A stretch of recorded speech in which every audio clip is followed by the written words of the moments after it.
Hello everybody, welcome to The Political Vigilante. My name is Graham Elwood. Please support the show on the Patreon. You get cool bonus content, you get early access to the podcast, and everything else like that. And I just opened up 10 more slots on the pick a topic for the month. So you get to submit an article or a topic for me to talk about. You've probably watched the show before and I say, oh, this was submitted by so-and-so. That's what is going on. So, the UN did a major climate report, and it describes a strong risk of crisis as early as 2040. And this came out by Coral Davenport in the New York Times, which I'm glad the New York Times is covering this, but like, I think it'll be sooner than that. I've seen the reports, and I don't want to get into like an argument, oh, is it 2030 or 2040? Let's just be real clear here. The climate is collapsing right now, right? We're in a crisis right now. We have 10 years or so. We have to take drastic action now. And we have 10 years to like really take drastic action. Otherwise, it'll be too late. Okay? It'll be too late. So everyone needs to get involved in this, especially the young, because I'm going to be almost dead by then if I'm not already in 2040. You're going to be in your 30s. Or 40s maybe, starting a family, whatever. So this is everyone's issue. Let me go into the details of the report. The report issued on Monday by the Intergovernmental Panel on Climate Change, a group of scientists convened by the United Nations to guide world leaders, describes a world of worsening food shortages and wildfires and a mass die-off of coral reefs as soon as 2040, a period well within the lifetime of much of the global population. We're already seeing it. Another hurricane's coming right now. And it started as a Category 1, and when it went over the Gulf of Mexico, it increased to a Category 3 because the water is warmer. The warmer the water is, the bigger and more severe the hurricanes become. Hurricanes aren't created by warm ocean water, but they are worsened by warm water. That's what's happening. It's going to hit the Florida Panhandle, and it's going to be gnarly, man. We had 7 last year. We've had wildfires. This year in California was the worst year of wildfires ever. You know what last year was? The worst year of wildfires ever. Is each year going to trump the next one? The authors find that if greenhouse gas emissions continue at the current rate, the atmosphere will warm up by as much as 2.7 degrees Fahrenheit above pre-industrial levels by 2040, inundating coastlines, and intensifying droughts and poverty. That's the thing we got to talk about here, because climate change, when we have these disasters, it creates climate refugees. We're already seeing it in third world parts of the country.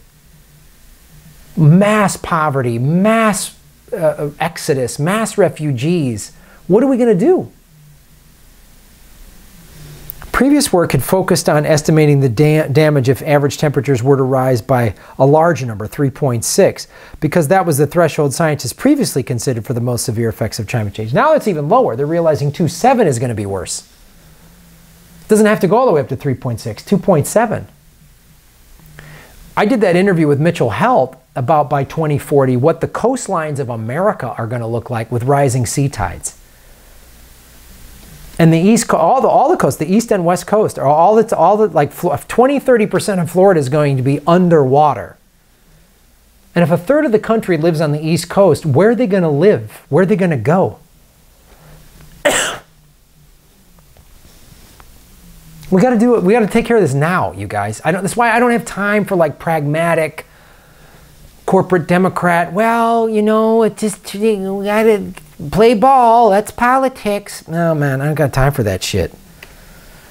Avoiding the most serious damage requires transforming the world economy within just a few years, said the authors, who estimate that the damage would come at a cost of $54 trillion and a collapse of society. Just let's hold on to that one. But while they concluded that it is technically possible to achieve the rapid changes required to avoid 2.7 degrees, they concede it may be politically unlikely. It is politically unlikely. under the current system. Which is why some people are like, Graham, we really need election reform and all that so that we can, and I see that point. I don't think that's a bad point of view. It's a valid question. How do we make this politically worthwhile? But what we do as individual citizens, we vote with our dollars. We don't give money. We divest from banks and schools and cities. We want our cities to divest by fossil fuels. We want our towns and our counties and our states and our countries to say, we have to do this because it's possible. We can do it. If the whole world gets on board, and I don't know, is America good at leading the world? Have we ever done that before? I don't know. Has America ever led the world against something, against a big threat? Yeah, it escapes me at this moment, but maybe I'm wrong. It's not like America was the first to put a man on the moon, but you know, it's not like America was the first people to invent a plane. It's not like America's done that. It's not like America has always been at the forefront of innovation. That's not what our place in the world has been. It's not like we stopped a guy like, I don't know, Hitler. I'm just picking names off of the top of my head here. Oh wait, we could do that. We could do all of this. This is why I'm done. I am done voting for lesser of two evils. I'm done. We don't have the time. To prevent 2.7 degrees of warming, the report said greenhouse pollution must be reduced by 45% from 2010 levels by 2030. Okay, that's 11 years away. That's 11 years away, and 100% by 2050. That's 30 years away. 31 years away. That's not a lot of time, but it's doable. That's the thing. It's doable. And oh, what do we do about the oil? We put everyone to work addressing this problem. We have to attract this. Like a meteor's coming to hit the planet, and all 7.5 billion people got to get on board with stopping this meteor from hitting the continent, the planet. That's how we need to address this. That's how we need to attack this problem. Right? That's what America did because of Pearl Harbor, right? The whole country got on board. Canned food, you can't use tin, you got to save your tin. They call them victory gardens. Grow your own food. Everyone went to work. One of the reasons why America has some of the more progressive workers' rights for women than other countries is because women had to go to work because all the men were at war. Women were in the factories. Remember Rosie the Riveter, we can get it done? That was out of necessity. We got that done. We figured it out. We figured it out. We could do it and put everybody to work in the process. But I don't know what it's going to take. The White House to flood? Maybe.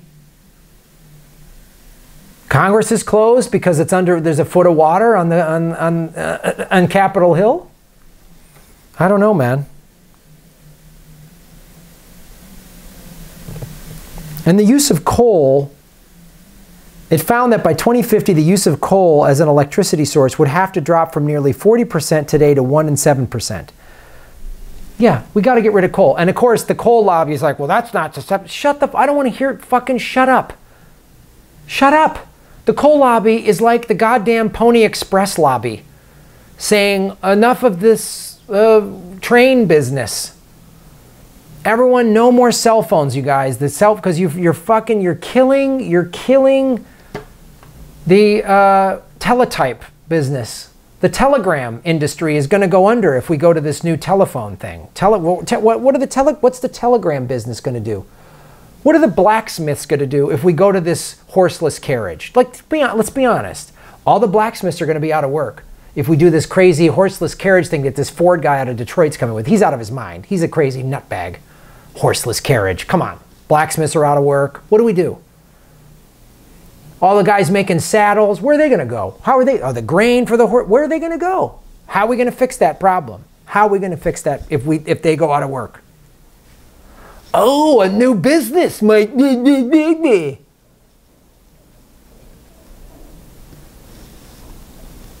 If I was a fucking billionaire, man, I would be fixing these problems today. I like some of what Elon Musk does, but I wouldn't be going on Joe Rogan getting baked talking about AIs. I'd be going to West Virginia saying, I'm building a solar panel plant, and as soon as it's online, everyone at the coal mine, I'm shutting that down, you all get a job. And the job at my plant is going to pay you more than the coal mine does. Because we got to fix this problem. That's what I would do if I was Elon Musk. I wouldn't call a guy a pedo who's trying to rescue kids and didn't want to use my fucking super boat or whatever the fuck. Jackass. Spoiled rich asshole fucknut. Renewable energy such as wind and solar, which make up 20% electricity, needs to make up 67%. Wow, so if we need to go from 20 to 67, that means we might need to build more of wind and solar? I wonder if that would translate into jobs. Fucking jackass. Carbon taxes are political poison. You know, I've talked about carbon taxes. You know, I'm not opposed to them, but they just seem like some Mickey Mouse fucking political football that the two shithead parties can kick around while we all choke to death and watch our great-grandchildren have to eat each other in some sort of post-apocalyptic horror show in 2050. So, yeah, carbon tax, suck it. I mean, yeah, right, but it needs more than that. Carbon tax just seems like we need to stop it. We need to leave 80% of the fuel that's in the ground needs to stay there. Needs to stay there. Carbon tax, yeah, it seems like a fucking Band-Aid on a shotgun wound, carbon tax. We need to get off of Middle Eastern oil. We need to transition everybody. We need to go to the oil companies and go, guess what?